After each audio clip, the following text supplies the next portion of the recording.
ધાનેરા તાલુકાના મેવાડા ગામમાં પાણીના ગંભીર પ્રશ્નને કારણે ગામમાંથી 60 થી 70 જતા લોકો હિજરત કરવા માટે મજબૂર બન્યા છે।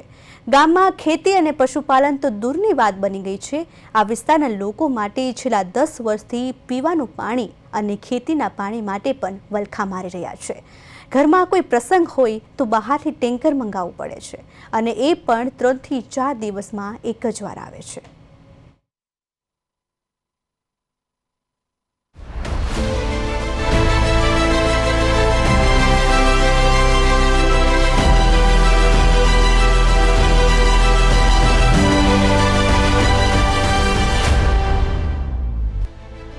બનાસકાંઠા જિલ્લો ખેતી અને પશુપાલન આધારિત જિલ્લો ગણાય છે, પરંતુ છેલ્લા કેટલાક સમયથી પાણીનો તળ સતત નીચે જતો રહ્યો છે। ધાનેરા તાલુકાનું મેવાડા ગામ પાણીની કરુણ કટોકટીમાંથી પસાર થઈ રહ્યું છે। ખેતી અને પશુપાલન માટે પાણી મળતું ન હોવાથી ખેડૂતો પોતાની જમીન, મકાન અને વતન છોડીને હિજરત કરી રહ્યા છે। ગામની સમસ્યા એટલી ગંભીર છે કે ઘણા પરિવારો માટે અહીં રોજિંદુ જીવન જ મુશ્કેલી ભર્યું બની ગયું છે। છેલ્લા 40 વર્ષથી હું સુરત રહું છું, પણ આ ગામમાં પાણીની સમસ્યા છેલ્લા 40 વર્ષથી છે, અત્યારે નથી। અને 40 વર્ષથી લોકોના ખેતરોમાં સિંચાઈ માટે પાણી નથી, ગામમાં પીવા માટે પાણીની વ્યવસ્થા નથી। બોર હોય તો એ ખરાબ હાલતમાં, બંધ હાલતમાં પડ્યા હોય। બોરનું પાણી ક્યારેય ગામમાં નળની વ્યવસ્થા કરી છે અમે, પણ નળમાં ટીપું પાણી આવતું નથી। દાંતીવાડા નિગમથી પાણીની વ્યવસ્થા થઈ છે તો એ મતલબ નિયમિત નથી, ક્યારે આવે ક્યારે ના આવે, કોઈના ઘરે આવે કોઈના ઘરે ના આવે। પાણીની સમસ્યાનો કોઈ પાર નથી। મતલબ ગામમાં પીવાના પાણીની પ્રોબ્લેમ છે, ખેતરોમાં સિંચાઈ માટે પાણી નથી, બોરના તળ બહુ ઊંડા જતા રહ્યા છે। લોકો પહેલા બોર બનાવ્યા તો અત્યારે બોરમાં પાણી જ નથી। લાખો રૂપિયા ખર્ચ કરે, દર વર્ષે નવા બોર બનાવે, થોડું પાણી થાય, પાછું આવતા વર્ષે ના હોય।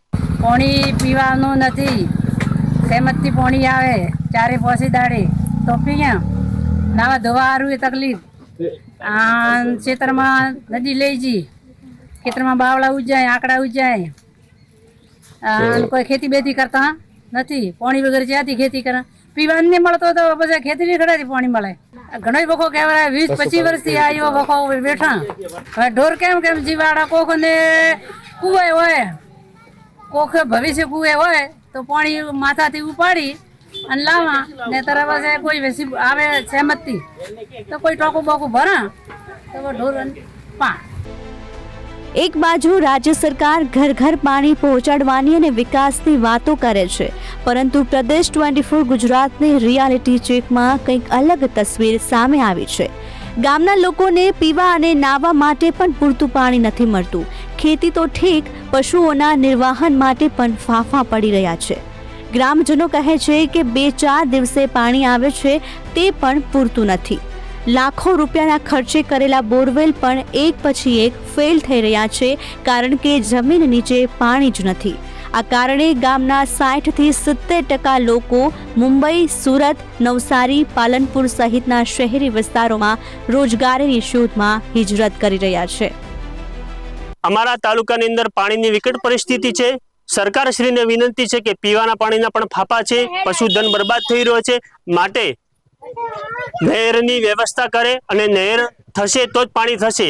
ખાલી તળાવ ભરવાના નામથી પણ આવું થશે નહીં, માટે નહેરની વ્યવસ્થા જોઈશે તો જ પશુધન અને લોકોનું જીવન બચી શકશે। અહીંના લોકો ગામ છોડીને જતા રહે છે। અહીંના લોકો છે પશુધન હવે એક ઢોર રાખે છે, બીજા પણ ઢોર રાખતા નથી, એટલે એક ઢોર ઉપર પોતાનું ગુજરાન ચલાવી રહ્યા છે। કોઈને કઈ પણ પ્રકારની ઇન્કમ નથી, પાણી છે જ નથી, શું કરવાના લોકો? પાણીની તંગી વચ્ચે રોજિંદા જીવન માટે સંઘર્ષ કરી રહેલા મેવાડા ગામના લોકો આજે પણ સરકાર તરફ સહાયની આશા જોઈને બેઠા છે। વતન છોડીને શહેરોમાં જવાનું વેરણ પાણી વગરના જીવનની કડવી વાસ્તવિકતા છે। ખેતી કે પશુપાલન કરવા માટે પણ પાણીની જરૂર પડે છે। અહીંયા તળમાં 1000-1200 ફૂટે પાણી છે। ગરીબ ખેડૂતો 3-4% લઈને બોર કરાવે તો પણ એ પાણી ખેતી લાયક કે પીવા લાયક હોતું નથી।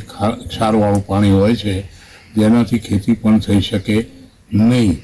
તો ખરેખર ખેતીને સમૃદ્ધ કરવી હોય તો પાણી એ બહુ જરૂરી છે, અને એના માટે સરકારે જે પગલાં ભર્યા છે એમાં જો પરિણામ મળશે તો બધાને સંતોષ થશે।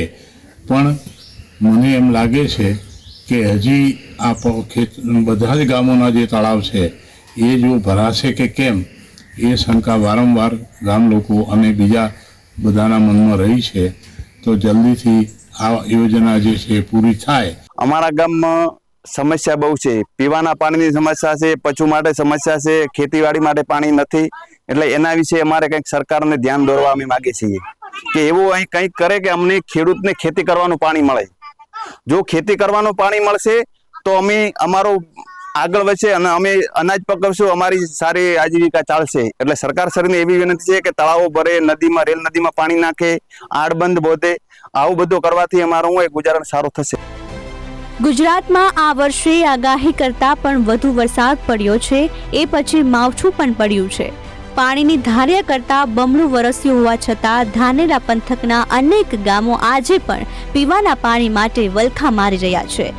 સરકાર નલ સે જલ યોજના છેવાડાના ગામ સુધી પહોંચી હોવાની વાત કરે છે, પરંતુ જમીનની હકીકત અલગ જ છે.